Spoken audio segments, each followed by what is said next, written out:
Selamat datang di Auto.com. Menanggapi tingginya permintaan pasar SUV di Indonesia, Hyundai Mobil Indonesia membawa SUV terbarunya, yaitu Hyundai All New Tucson, yang kemudian melengkapi jajaran dari SUV Hyundai di Indonesia. Dengan nama All New di depannya, Hyundai Tucson ini merupakan generasi terbaru dan semuanya sudah serba baru dibanding generasi sebelumnya. Dan ini merupakan generasi ketiga dari keluarga Tucson. Kali ini kami berkesempatan untuk menguji langsung Hyundai Tucson varian GLS, dan untuk mengetahui lebih jauh mengenai medium SUV terbaru dari Hyundai ini, simak ulasannya berikut ini.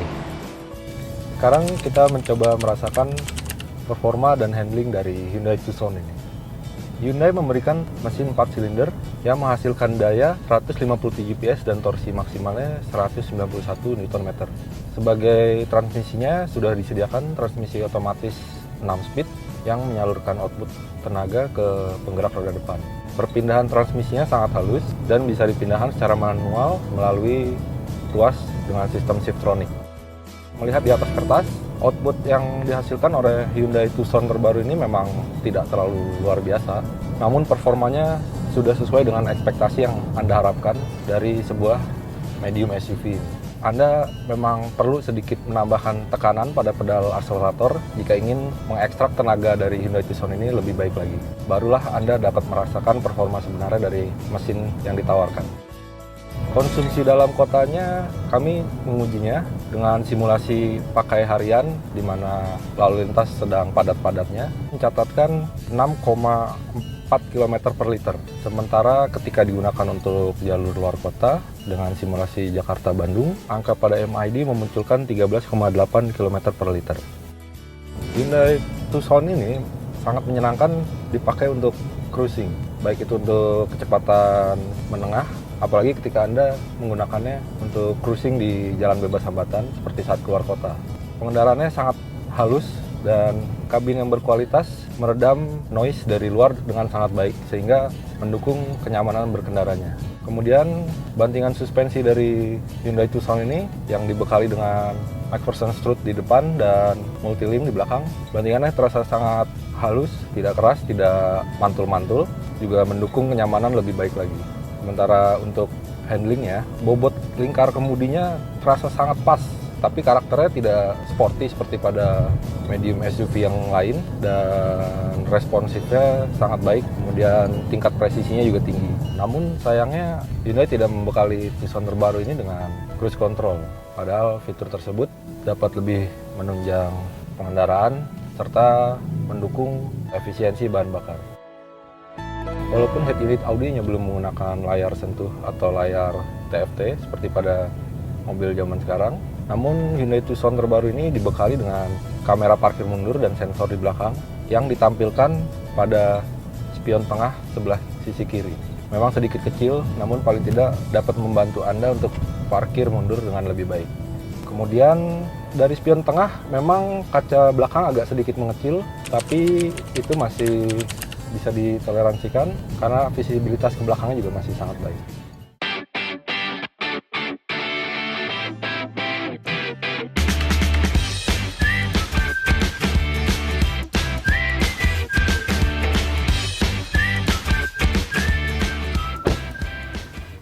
Hyundai tak hanya memberikan ganti kosmetik belaka pada Tucson generasi terbaru ini, melainkan ia memberikan wajah yang sepenuhnya baru.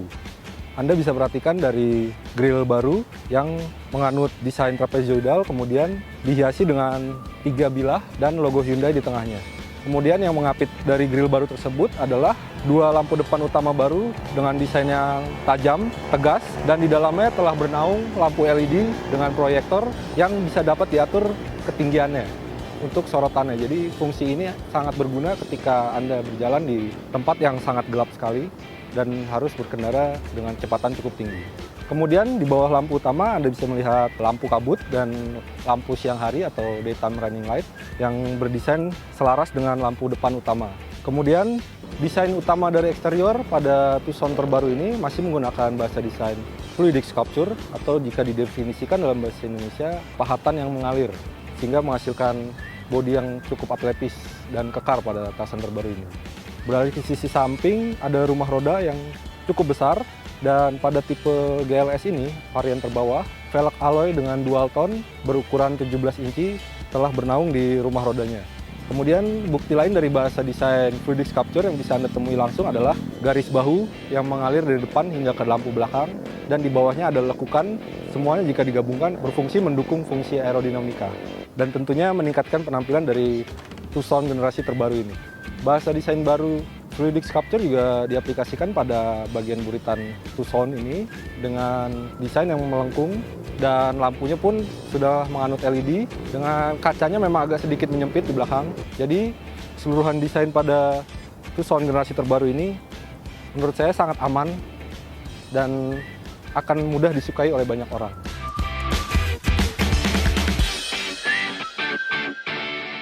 Inilah kabin dari Tucson generasi terbaru, dan seperti dapat Anda lihat, dominasi warna hitam menyambut ketika Anda memasuki kabinnya. Beberapa sentuhan silver juga dapat Anda temui pada palang kemudi, kemudian kisi-kisi dari air conditioner.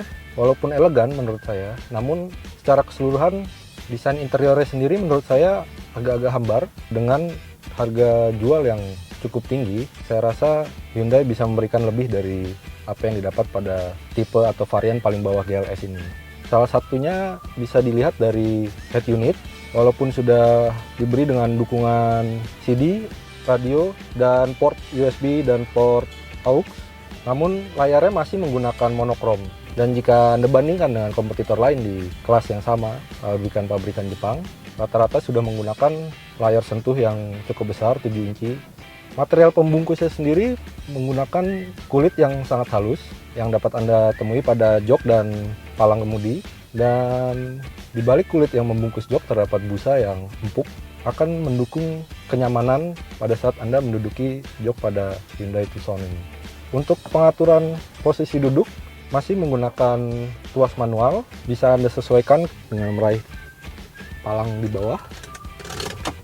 Kemudian Anda dapat mengatur kemiringan sandaran dan mengatur tinggi rendah posisi duduk Anda. Bisa diturunkan seperti ini. Kemudian palang kemudi juga dapat Anda setel, baik itu teleskopik maupun tilt. Cukup dengan menarik tuas ini, Anda bisa atur tinggian dan rendahnya, kemiringannya. Kemudian dapat dimajukan atau dimundurkan. Saya sendiri lebih memilih untuk posisi agak tinggi karena menurut saya beberapa bagian dashboard dan ujung kap mobil sedikit menghalangi visibilitas ketika Anda dalam posisi standar atau posisi rendah. Oh ya, saya dengan tinggi 180 cm masih terdapat sisa ruang kepala, kemudian legroom yang masih juga lega, baik untuk penumpang depan maupun penumpang belakang. Praktikalitas tentunya cukup lengkap, mulai dari glove box, tempat-tempat untuk penyimpanan botol ada 2 di tengah, masing-masing pintu juga ada. Kemudian ada beberapa fitur lain yang dipangkas. Anda tidak akan menemukan sunroof pada model GLS ini, sementara pada varian tinggi SG Anda bisa mendapatkan sunroof.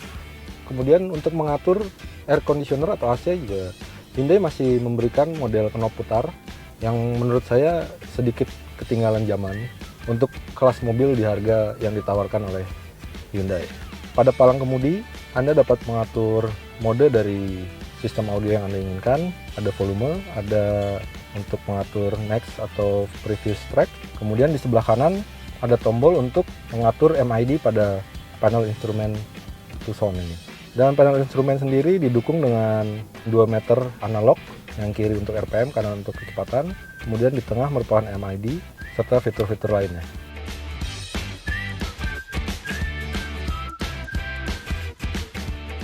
Dengan mempertimbangkan keluarga sebagai konsumen utamanya, baris kedua Hyundai didukung dengan ruang yang sangat lega. Anda bisa lihat bangku pengemudi depan sudah saya mundurkan tadi.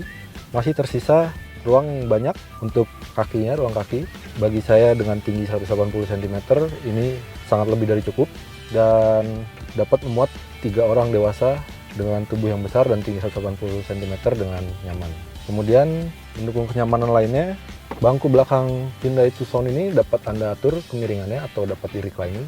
Dengan menarik ke sini Anda dapat posisi yang lebih rileks, dan Anda juga bisa menurunkan ini sebagai sandaran tangan maupun untuk cup atau bottle holder. Kepraktisan lainnya, Anda dapat menemukan pocket di belakang jok depan dan sudah dilengkapi dengan air conditioner untuk penumpang belakang.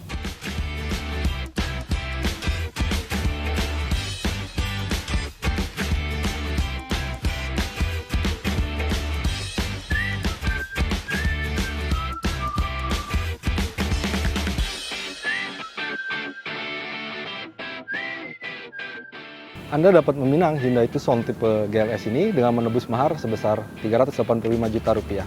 Harga tersebut menurut kami terbilang cukup tinggi, mengingat sejumlah fitur absen pada bagian interior kabinnya. Namun Hyundai masih berusaha menebus ya, dengan memberikan desain eksterior yang menawan, kabin yang lega, bagasi yang lapang, serta performa dan handling berkendara yang mumpuni, baik itu untuk digunakan sebagai komuter harian maupun ketika Anda melakukan perjalanan jauh atau keluar kota. Jangan lupa akses situs kami di otto.com dan subscribe pada YouTube channel di The Official Auto.